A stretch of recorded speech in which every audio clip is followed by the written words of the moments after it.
안녕하세요. 팜러닝 구독자 여러분. 혁신적 지식의 씨앗이 되는 지식 한입입니다. 오늘 저희가 함께 볼 자료는요.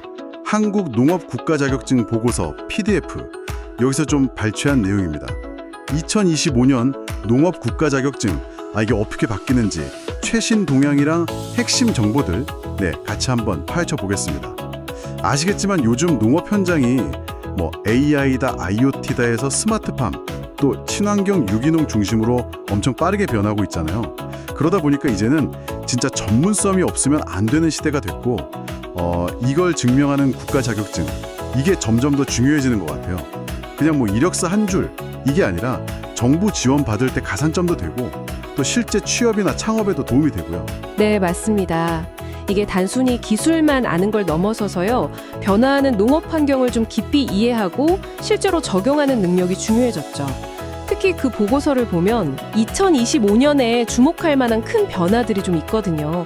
이 변화들을 중심으로 오늘 핵심 내용을 좀 짚어보겠습니다. 네, 그럼 2025년의 가장 큰 변화, 그게 뭔가요? 단연 스마트 농업 관리사라는 국가 전문 자격, 이게 새로 생긴다는 겁니다.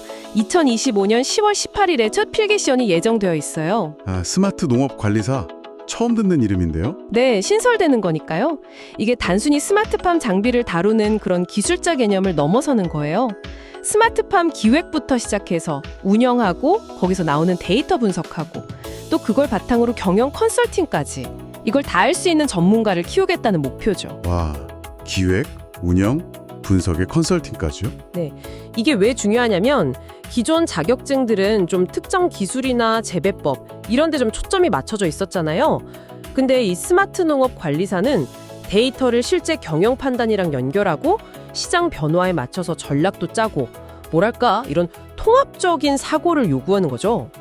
통합적 사고. 네, 그야말로 미래 농업 경영의 컨트롤 타워 역할을 할 인재를 키우겠다. 이런 정부의 의지가 좀 강하게 보이는 변화라고 할 수 있습니다. 이야, 컨트롤 타워라니. 그 표현만 들어도 중요성이 확 느껴지네요. 데이터 기반 컨설팅까지 들어간다는 게 진짜 현장 요구가 잘 담긴 것 같습니다. 그럼 기존에 있던 자격증들, 여기도 좀 변화가 있나요? 네, 있습니다. 예를 들어서 농기계 정비기능사가 있었는데 이게 농업기계 정비기능사로 이름이 바뀌어요. 농업자가 들어가는군요. 그렇죠. 이렇게 현장에서 쓰는 용어나 기술 변화에 맞춰서 일부 자격증 이름이나 시험 과목이 조금씩 조정됩니다. 그러니까 자격증 준비하시는 분들은 반드시 그 한국산업인력공간 웹사이트 있잖아요. 큐넷. 네, 큐넷. 네, 큐넷. 거기서 최신 공고를 꼭 확인하셔야 합니다.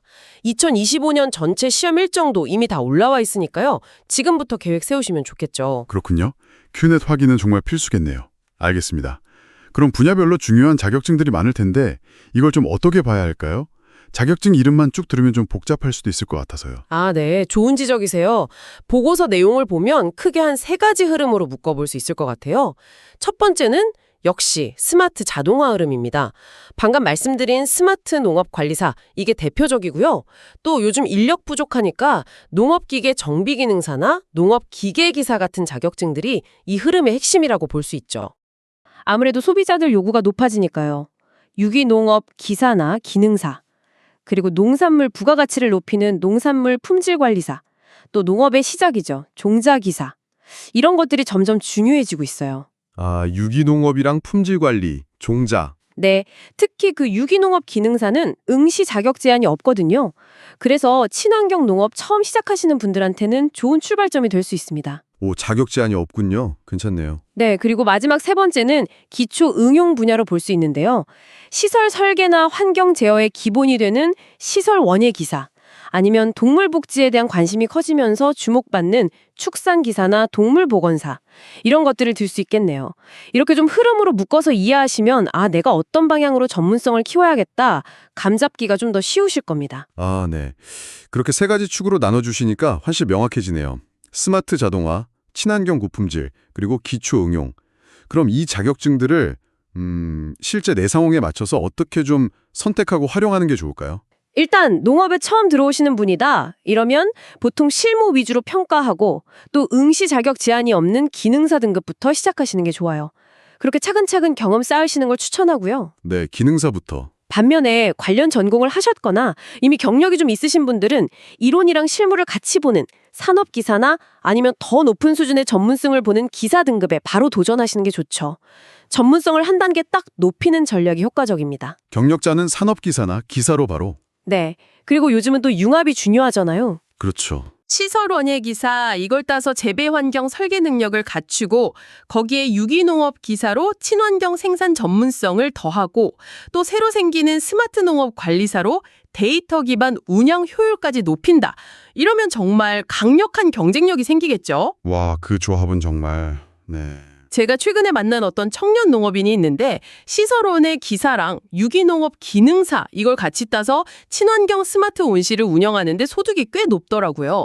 이런 식으로 자신만의 스토리를 만드는 게 중요해요. 아, 실제 사례를 들으니까 확 와닿네요. 조합해서 스토리를 만든다. 네. 그리고 자격증 땄으면 꼭 활용해야죠. 큐넷에서 시험 정보 확인하고 접수하는 건 뭐 기본이고요. 취득한 다음에는 청년 농업인 영농 정착 지원 같은 정부 지원 사업 신청할 때 가산점 받거나 아니면 농업마이스터 대학 같은 데 진학해서 더 심화 교육을 받거나 이렇게 적극적으로 활용해서 그 가치를 최대한 끌어올려야 합니다. 네, 그냥 따고 끝이 아니라 이걸 어떻게 조합하고 활용해서 나만의 경쟁력으로 만들 거냐. 이게 핵심이군요. 오늘 이야기 정리해보면 2025년 농업 환경 변화에 맞춰서 국가 자격증은 이제 뭐랄까 선택이라기보다는 필수 투자에 가까워지고 있다. 이렇게 볼 수 있겠네요. 네, 정확합니다. 특히 스마트 농업 관리사의 등장은 기술과 데이터가 농업의 중심이 되는 시대를 아주 명확하게 보여주는 상징적인 변화라고 생각해요. 자격증은 체계적으로 지식을 배울 수 있는 길잡이가 되면서 동시에 정부 지원이나 취업, 창업으로 나아갈 때 든든한 디딤돌이 될 겁니다. 네, 오늘 저희가 함께 나눈 이야기가 듣고 계신 여러분의 목표 달성 그리고 미래 설계에 조금이나마 도움이 되었으면 좋겠습니다. 마지막으로 이 보고서 내용을 바탕으로 한 걸음 더 나아가서 생각해 볼 만한 질문을 하나 던져보고 싶어요. 개별 자격증의 전문성도 물론 중요하지만 이걸 넘어서서 미래 농업이 정말로 요구할 융합적 전문성이라는 게 구체적으로 어떤 모습일까요? 예를 들면 스마트팜 기술이랑 친환경 재배 지식, 그리고 데이터에 기반한 경영 마인드.